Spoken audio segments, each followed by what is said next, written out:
Hello everyone, मेरे channel Hindi अध्ययन में आपका स्वागत है। आज से मेरे चैनल हिंदी अध्ययन में यूजीसी नेट, सेट और प्रोफेसर परीक्षा के पाठ्यक्रम में लगे उपन्यासों की भूमिका की सीरीज शुरू हो रही है। पाठ्यक्रम में कुल 13 उपन्यास लगे हैं। हम बारी बारी से सभी उपन्यासों की भूमिका को पढ़ेंगे। नेट के बदलते पैटर्न के हिसाब से सिर्फ उपन्यास ही नहीं बल्कि भूमिका को पढ़ना भी बहुत ज़रूरी हो गया है। तो चलिए बिना देरी किए हम देवरानी जेठानी की कहानी उपन्यास की भूमिका को पढ़ते हैं। देवरानी जेठानी की कहानी उपन्यास के लेखक है पंडित गौरीदत्त शर्मा। चलिए भूमिका को पढ़ते हैं हम।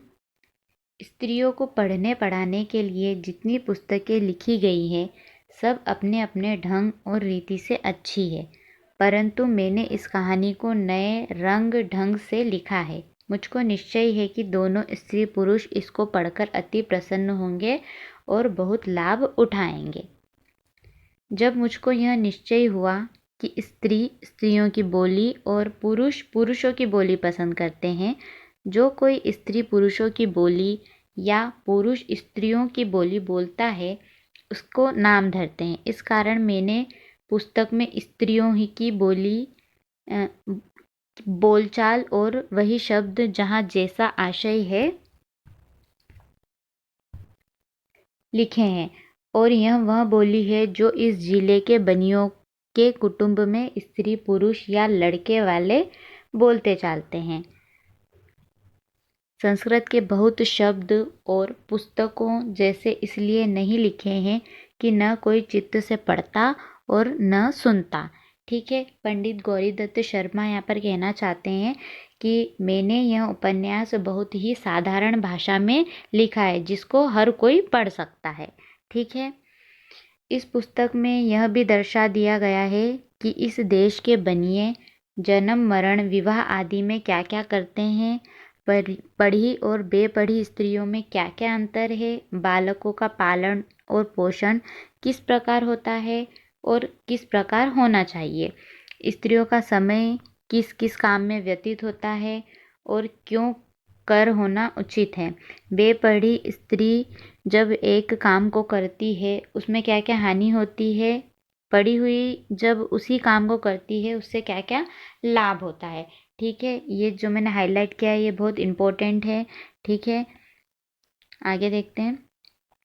स्त्रियों की वह बातें जो आज तक नहीं लिखी गई मैंने खोज कर सब लिख दी, और इस पुस्तक में ठीक ठीक वही लिखा है जैसा आजकल बनियों के घरों में हो रहा है, बाल बराबर भी अंतर नहीं है।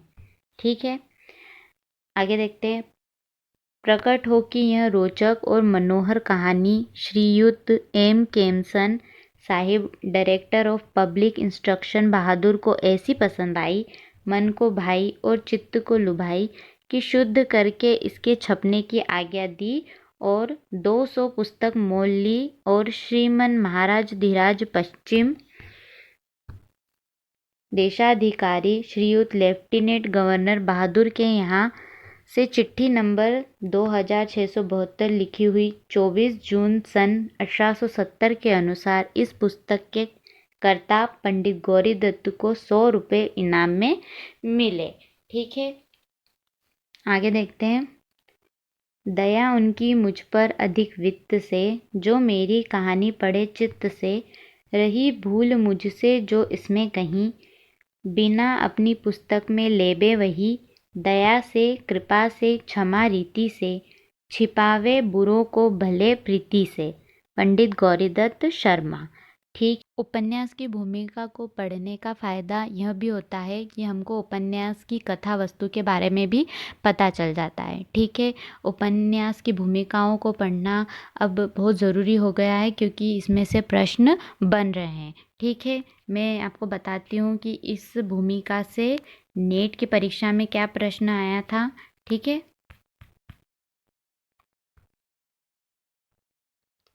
ये फर्स्ट पैराग्राफ भूमिका से परीक्षा में पूछा था। ठीक है, स्त्रियों को पढ़ने पढ़ाने के लिए जितनी पुस्तकें लिखी गई है, ठीक है, ये वाला पैराग्राफ परीक्षा में पूछा जा चुका है, इसलिए आप समझ सकते हैं कि भूमिका पढ़ना बहुत ज़रूरी है और आप इसको स्किप नहीं कर सकते हो। ठीक है, तो अगली वीडियो में हम परीक्षा गुरु उपन्यास की भूमिका को पढ़ेंगे। मैं उम्मीद करती हूँ आपको मेरा वीडियो पसंद आया होगा। वीडियो अच्छा लगे तो मेरे वीडियो को लाइक करें और मेरे चैनल को सब्सक्राइब करें। धन्यवाद।